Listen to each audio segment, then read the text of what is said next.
Jell-O story.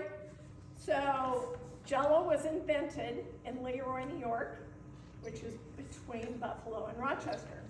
So Leroy, New York is well known for two other things besides Jell-O.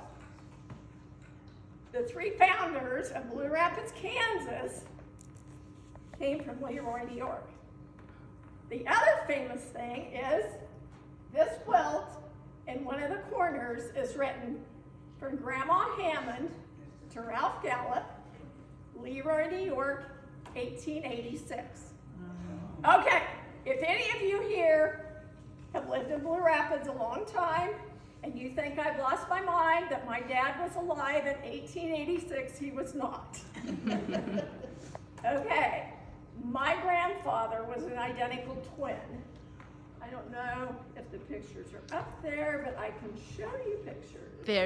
We have the picture of the twins together in the corner's a baby. So my grandfather was an identical twin.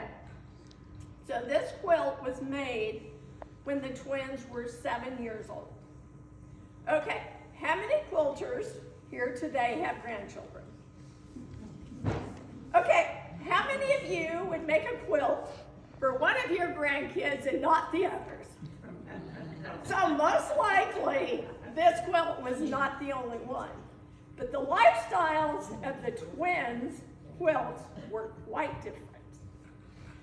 So this quilt came from Leroy, New York, 1886.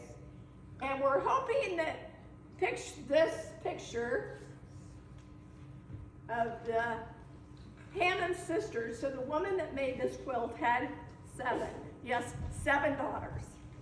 Think of the hormones and drama there.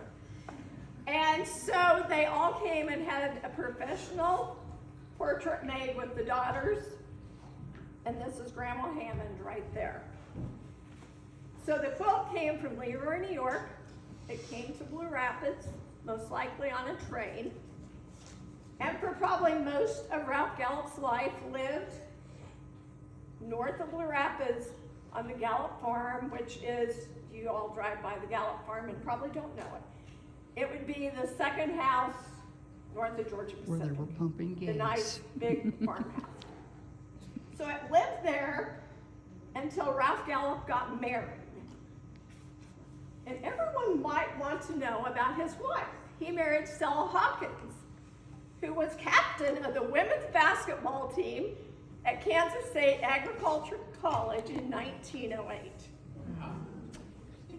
Pretty cool. So it lived with them after they were married in Marysville, Kansas. He was the Marshall County engineer, built lots of bridges. And so eventually, Ralph and Stella moved to Kansas City, and I'm sure took the quilt.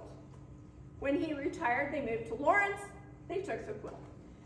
So in 1968, Ralph Gallup passed away. His wife died shortly after.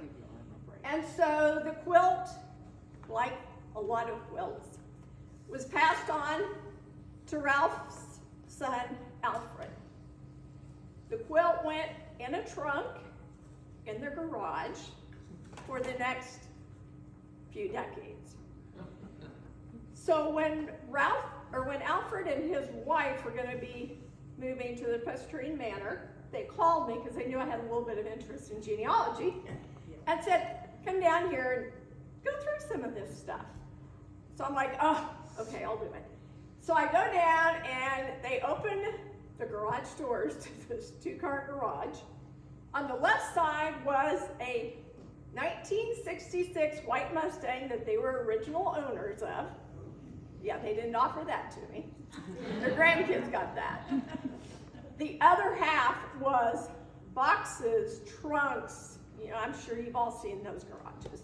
So these two 90-some-year-olds are shuffling around, and they open this trunk. And Al goes, well, do you have any quilts? Well, who's going to say, oh, I have more than I can use? I'm like, oh, none. So they start pulling quilts out of this trunk, and he goes, oh, here's that quilt from Caroline Hammond in Leroy, New York. He said, do you want this? And I went, Yes, please. Okay, so this quilt had been sitting in the garage in a trunk for decades. So I put it in my car, and the whole way home from Lawrence, it smelled musty, you know? So I just, like Ellen Winnie, I left it in my garage for a while. And one day I thought, okay, what have I got to lose? Okay, you quilters are going to cringe when you hear what I did, but we know the ending was pretty. So it's when high technology appliances had just come out. And I had just become the happy owner of a Maytag Neptune washer and dryer.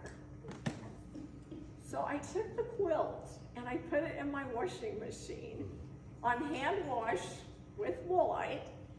And I sat by the washing machine just praying it didn't get off balance. And when the cycle was done, I just opened the lid, kind of closed my eyes,